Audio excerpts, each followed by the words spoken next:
Oh, it's not like it used to be. You know?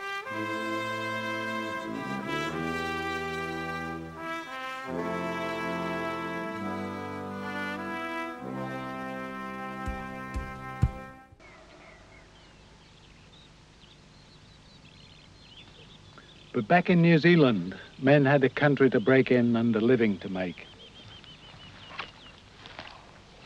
At Glenmark in North Canterbury, a runholder called George Moore was developing a sheep station in the tussock grassland. It was good land. The only drawback was the swamp alongside the place where he wanted to build his homestead.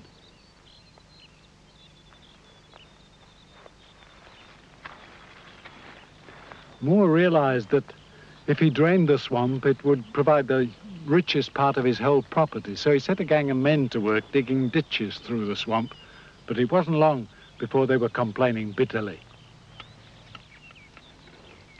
The problem was bones, big bones, bones by the thousand. There's still some bones about in this corner of the swamp that hasn't been drained yet. The workmen at the time had difficulty in places in even getting their spades into the ground, and it was obvious to Moore that he couldn't possibly have lost as many bullocks as that. He thought he'd better get in touch with somebody in Christchurch about it, so he called in the provincial geologist, Julius Haast, and Haast knew immediately what the bones were. Haast, a scientist from Germany, realized that Glenmark was the graveyard of perhaps 1,000 mowers. This was only the first of a succession of similar finds. But the most important came much later and was only 10 kilometers away from Glenmark at Pyramid Valley.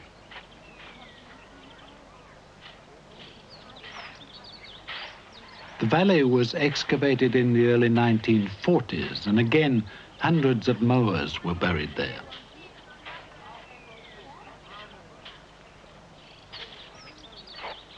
But this time there was a difference.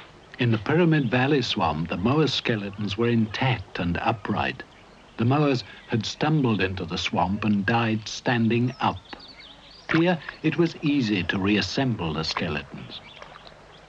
But at that first discovery at Glenmark, Julius Haast had had no such luck.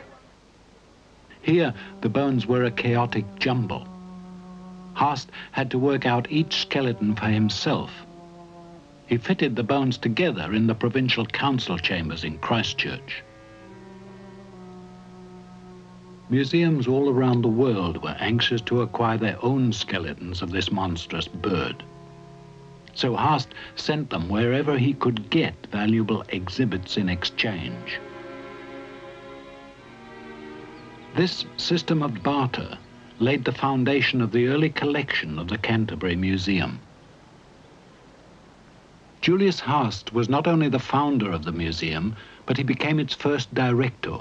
His reputation spread widely, and he was honored in London and Vienna.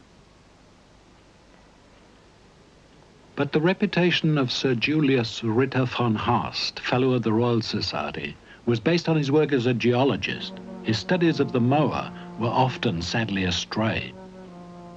Haast believed that because the Maoris knew nothing of the mower, the skeletons at Glenmark must be tens or even hundreds of thousands of years old and as ancient as the dinosaurs.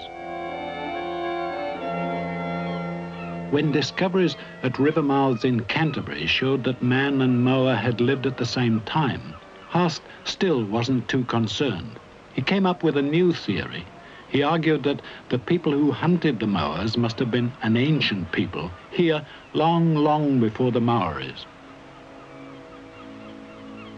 But Haast found it very difficult to explain the evidence that he himself was to unearth right on his own doorstep at Redcliffs near Sumner.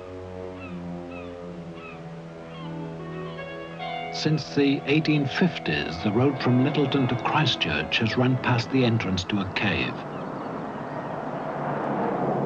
In 1872, Haast began excavating the floor of the cave with a young assistant called Mackay. But digging beneath the floor of this cave, Alexander Mackay found something that was to completely shatter Haast's theory.